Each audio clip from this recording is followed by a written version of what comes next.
नमस्कार। पाकिस्तान के पीओके में हुआ है बड़ा रिवोल्ट। और उस रिवोल्ट की खूबी ये कि वो रिवोल्ट में जो नारे लग रहे हैं कि झेलम किसका कश्मीर का, चेनाब किसका कश्मीर का, ये सारे दरिया कश्मीर के हैं। पाकिस्तान हमें एक्सप्लॉइट कर रहा है और हमें मिलना है इंडिया से। ये वही चीज हो रही है जो कि BK Singh, general BK Singh ने कुछ टाइम पहले बोला था कि पीओके हमारे साथ खुद आके मिलेगा, हमें कुछ करने की जरूरत नहीं है। इसी बात करने के लिए हमारे साथ डॉक्टर अभिषेक मिश्रा, डॉक्टर साहब एक्सपर्ट हैं। डॉक्टर साहब कई कंट्रीज में रह चुके हैं और वहां की लाइफ लाइफ को देख चुके हैं, लाइफ स्टाइल को देख चुके हैं। डॉक्टर साहब बहुत बहुत स्वागत आपका हमारे शो में। डॉक्टर साहब, क्या ये पीओके अब आने वाला है इंडिया में? तो ये तो कोई शक ही नहीं है कि आज नहीं तो कल उसको आना है और टाइम आ गया है। लोग आज की डेट में दादा मिस इन्फॉर्मेशन और डिस इन्फॉर्मेशन के जरिए आप सच को छुपा नहीं सकते। You can create a confusion for certain period of time, but अगर आप सोचे कि आप उसको सच को झूठ और झूठ को सच बता दे तो वो हो नहीं सकता। इसलिए पॉइंट ये है दादा कि अगर पीओके में एक तरीके का डिससेटिस्फेक्शन हो रहा है और पाकिस्तान एक प्राइम एग्जांपल है मिस गवर्नेंस का। पाकिस्तान एक क्लासिक केस स्टडी बनती है पॉलिटिकल साइंस और कॉन्स्टिट्यूशनल लॉ के प्रोफेसर्स के लिए कि how a state can be killed through mismanagement and political हाराकिरी। Pakistan आज तक ये नहीं डिटरमाइन कर पाया कि वो चाहते क्या हैं। वो सेक्युलर बनना चाहते हैं, कॉन्स्टिट्यूशनल गवर्नेंस चाहना चाहते हैं, या एक इस्लामिक गवर्नेंस चाहते हैं। आज तक उनका यही नहीं क्लियर है। तो राइट, राइट। इसलिए जो है वो पीओके या जो लोग हैं पाकिस्तान के, वो पाकिस्तान से अब रिलेट नहीं कर पा रहे। देखिए, होता ही है ना कि आप एक कंट्री से रिलेट करते हो। आप इंडियन है, हमारे और इंडियन होने में और भारतीय होने में हमें कोई डिस्क्रिपेंसी नहीं नजर आती। हम नेचुरली भारतीय हैं। भारतीय होने का मतलब ही अभिषेक मिश्रा है, भारतीय होने का मतलब ही रोहित शर्मा है।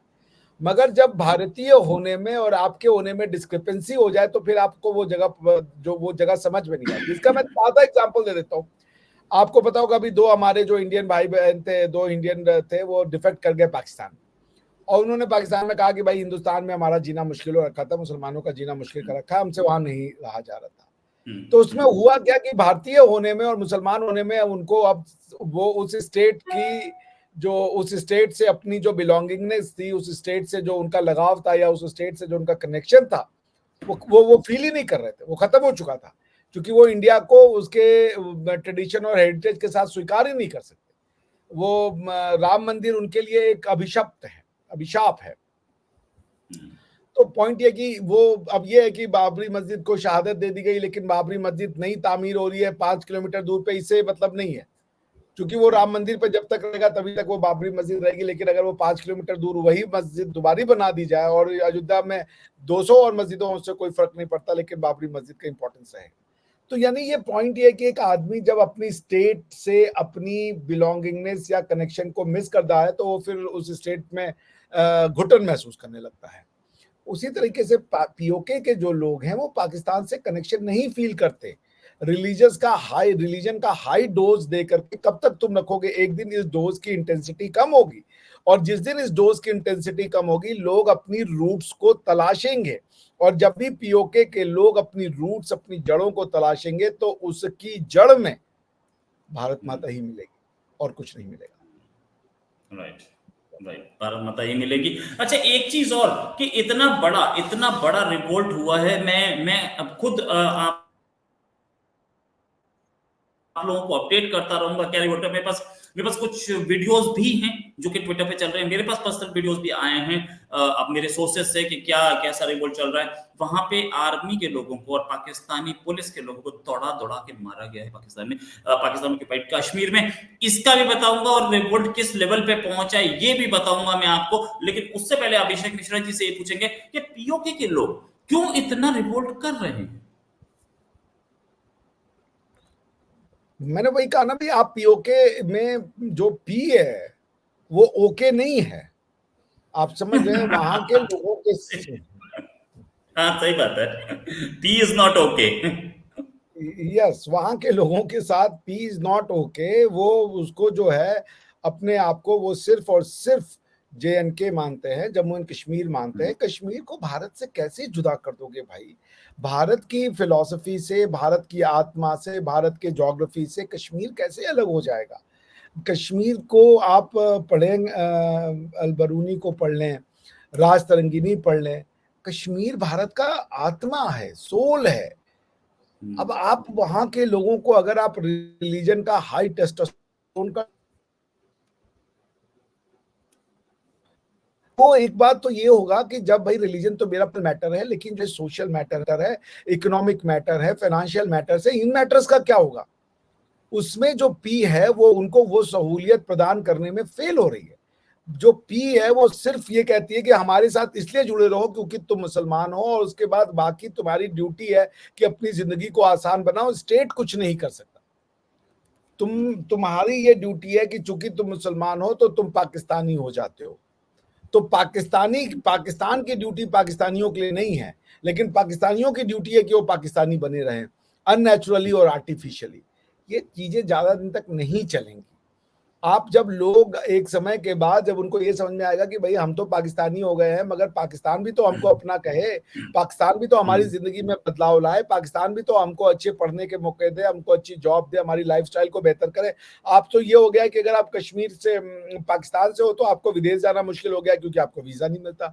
आप अगर पाकिस्तान से हो तो दुनिया आपको शकबरी निगाह से देखती है। अगर आप पाकिस्तान से हो तो एयरपोर्ट पे आपका स्पेशल स्कैनिंग और स्क्रीनिंग शुरू हो जाती है। आपका आरा पासपोर्ट देख करके वो साइड में खड़ा कर देते हैं। अगर आप पाकिस्तान से हो तो आपको किसी भी समाज में रिस्पेक्टफुल प्लेस नहीं मिलता। तो ये एक प्रॉब्लम है ना, वहां के लोग फेस कर रहे हैं कि भाई क्यों। So the time has come that PoK में पी की रिलेवेंस को अब एग्जामिन किया जाए।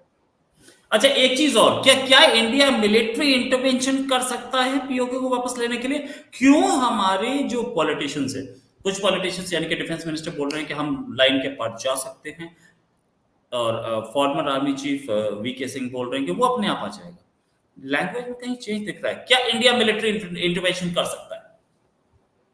देखिए, इंडिया अभी मिलिट्री इंटरवेंशन नहीं करना चाहेगा। उसका रीजन ये है कि बहुत सारे फ्रंट अगर हम खोल देंगे एक साथ तो वो हमारे लिए प्रॉब्लमेटिक बन जाएगा। रशिया वाली सिचुएशन हम नहीं कर सकते। और अगर आप मान लीजिए उसको मिलिट्रीली मिला भी लेते और वहां के लोगों में और जो अभी growing soft corner for India है वो बाद में बदल जाएगा एक तरीके का एक्रिमनी में, एक तरीके का कि भाई हमारे ऊपर काबिज हो गए। तो मिलिट्री फोर्स के थ्रू आप लोगों को नहीं एसिमिलेट कर सकते हैं।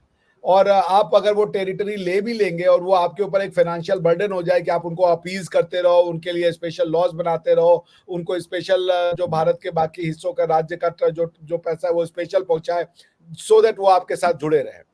तो देखिए, अगर जो कश्मीर JNK है उसमें ओके जो है ना कि ऑक्यूपेशन वो ठीक नहीं है, और वो इंडिया का नेचुरल पार्ट है। इंडिया वो ऑलरेडी है। जब तक उस देश का नाम कश्मीर, उस जगह का नाम कश्मीर रहेगा, जम्मू एंड कश्मीर रहेगा, वो इंडिया ही रहेगा। पॉइंट ये है कि वहां के लोग हमसे आत्मीय जुड़ाव कब महसूस करेंगे? जब वो भारत की संस्कृति कल्चर से वो जुड़ेंगे, तभी वो आकर के हमसे अपने आप मिल जाएंगे। और अगर आप उनके ऊपर मिलिट्री यूज करने चाहोगे तो जो मिलना भी चाहेगा वो रिएक्शनरी आपके अगेंस्ट में हो जाएगा। तो मेरे ख्याल से मिलिट्री यूज का तब समय आएगा जब बांग्लादेश जैसी सिचुएशन हो कि बंगाली अलग होने को तैयार हो और आप फिर पहुंच जाएं पाकिस्तानियों को समझाने कि भाई टाइम आ गया है कि आप बंगालियों को छोड़ दो। उसी तरीके से जब जम्मू एंड कश्मीर के जो आप POJK का जो पार्ट है, वहां के लोग ये जब तैयार हों कि enough is enough, now we want to go to our mother, तो इंडियन आर्मी बिल्कुल मुदाखलत करेगी टू इंश्योर दैट कि they have a safe and we have a safe and effective amalgamation process. तो दोनों का वैसे काम है। वैसे रॉ का एजेंट तो मुझे बताया गया पाकिस्तानी चैनल्स पे, लेकिन ये क्वेश्चन मैं आपसे पूछ रहा हूँ तो क्योंकि उसका कोई रीजन है। आप एनालिस्ट हैं, मैं रॉ का एजेंट हूँ। अच्छा, ये बात ये कि जब से ये प्राइम मिनिस्टर मोदी की गवर्नमेंट आई है तब से हम देख रहे हैं वहां पे नारे लग रहे हैं हमें इंडिया से मिलना है, हम इंडिया के साथ जाना चाहते हैं, और ऐसे रिपोर्ट दिखते हैं। इससे पहले दिखते नहीं थे। क्या ये कुछ इंजीनियरिंग की गई है वहां के अंदर इंडियन गवर्नमेंट की तरफ से या इंडियन इंटेलिजेंस की तरफ से, या प्राइम मिनिस्टर मोदी और जयशंकर की राजनीति है ये? देखिए, ऐसा है कि कश्मीर, जब आपको याद होगा जब मोदी गवर्नमेंट नई नई आई थी तो सलमान खुर्शीद साहब का एक बयान आया था जब इंडिया प्रधानमंत्री साहब ने बलूचिस्तान पे बयान दिया तो उन्होंने कहा ये ठीक बात नहीं है, पाकिस्तान के अंदरूनी मैटर में मुदाखलत नहीं करना चाहते। तो जो पुरानी सरकारी थी वो पीओजेके को लेकर के उनका जो एटीट्यूड था वो ये था कि अब ये रियलिटी हो गई है और PoJK for all intent and purpose Indian नहीं रहा है, डिस्पाइट द फैक्ट दैट कि कांग्रेस की ही गवर्नमेंट ने एक रेजोल्यूशन पास किया था कि भाई पीओजेके जो है it's an integral part of India. पर वो सिंसियरिटी नहीं थी, because over the period of time एक पर्टिकुलर थॉट प्रोसेस जो है, जो कि कश्मीर में ऑटोनॉमी के नाम पे एकदम सॉवरिटी देने को तैयार हो गया था, और वो ये देखता था चूंकि ये मुस्लिम इलाका है इसलिए इसको एक स्पेशल परमिशन मिलनी चाहिए, just because something happens to be Muslim the special treatment has to be accorded. ये वाली फिलॉसफी थी। तो उस फिलॉसफी में ये होता था कि पीओजेके के लोग अपनापन महसूस ही नहीं करते थे, क्योंकि हमारे यहाँ के लोग खुद ही उनको कहते थे कि तुम जो हो वो बने रहो, इंडिया से एसिमिलेट मत हो। उनको तो इस चीज के लिए भाई वो हुर्रियत कॉन्फ्रेंस को हमारे यहाँ से इम्पेटस मिलता था। भाई ये जो फारूक ही है, क्या नाम है, जो उमर फारूक है, ये कौन है, वो जो वो है मस्जिद में मौलाना है, यंग साहब, मैं नाम भूल रहा हूँ, वो तो हिंदू में और टेलीग्राफ में और इसमें उनके आर्टिकल आया करते थे। आप समझ रहे हैं ना कि भाई हम तो इंडियन नहीं है और ये नहीं है। तो एक इस इंडियन स्टेट ही नहीं चाहता था। तो अगर जो कश्मीरी थे भी जो इंडिया से मिलना चाहते हैं, हाँ मीरवाइज फारूक जो है उसके आर्टिकल्स मैंने पढ़े हुए हैं एज अ यंग स्टूडेंट, उसमें हिंदू में और बाकी जगहों पे, कि भाई आप हमारे पर जाति कर रहे हैं, time has come that India must go. तो जो प्रो इंडियन थे भी वहां पे उनके मुंह में जबान ही नहीं थी, क्योंकि स्टेट आपके साथ में नहीं था। देखिए स्टेट जब आपके साथ में होता है ना, दुनिया का कोई बड़ा आदमी गुंडा नहीं होता। गुंडा वो तभी होता है जब तक स्टेट उसको प्रश्रय देती है। यही जो आपके क्या नाम है JKLF वाला है, उसका बंदे का नाम भूल गया मैं दादा, यासिन मलिक। यही यासिन मलिक थे कि वो दंदनाते फिरते थे और उनका एक अलग तूती बोलता था। यही यासिन मलिक है कि आज की डेट में he is languishing in the jail. तो स्टेट पावरफुल आपको बनाता है या स्टेट आपको भिखारी बनाता है? जब तक आपके ऊपर संरक्षण है सत्ता का तो आप जो चाहे कर ले, वरना जिस दिन कानून की लाठी बचती है, अच्छों की सूझती है उस दिन। Right. It is the victory of Prime Minister Modi and Jaishankar and Amit Shah. ये जरूर मानूंगा मैं कि इससे पहले हम पाकिस्तान ऑक्यूपाइड कश्मीर में नहीं, इंडियन साइड ऑफ कश्मीर में पत्थरबाजी देखते थे। अब यही चीज वहां शिफ्ट हो गई है, क्योंकि वो लोग हम लोग अपनी अचीवमेंट को या हम लोग अपनी काबिलियत को डेमोन्स्ट्रेट नहीं कर पाए थे इससे पहले ठीक से। हालांकि काबिलियत तब भी थी, प्राइम मिनिस्टर मनमोहन सिंह की गवर्नमेंट ने भी काम किया था। मैं कोई बीजेपी का आदमी नहीं हूं, ना मैं कांग्रेस का आदमी हूं। सच है, मुझे बोलना पड़ेगा मजबूरी में। उन्होंने भी काम किया था कश्मीर की तरक्की के लिए, लेकिन वो उस तरीके की एडवर्टाइजिंग नहीं हो पाई थी कि पाकिस्तान ऑक्यूपाइड कश्मीर में रिवोल्ट हो जाए। Thanks a lot Abhishek Mishra sir for joining. Doctor साहब बहुत बढ़िया, एंड उम्मीद है जल्दी एक डिस्कशन और करेंगे। अभी के लिए नमस्कार, धन्यवाद, जय हिंद। जय हिंद सर। चलिए अब मैं खाना जाने जा रहा हूँ।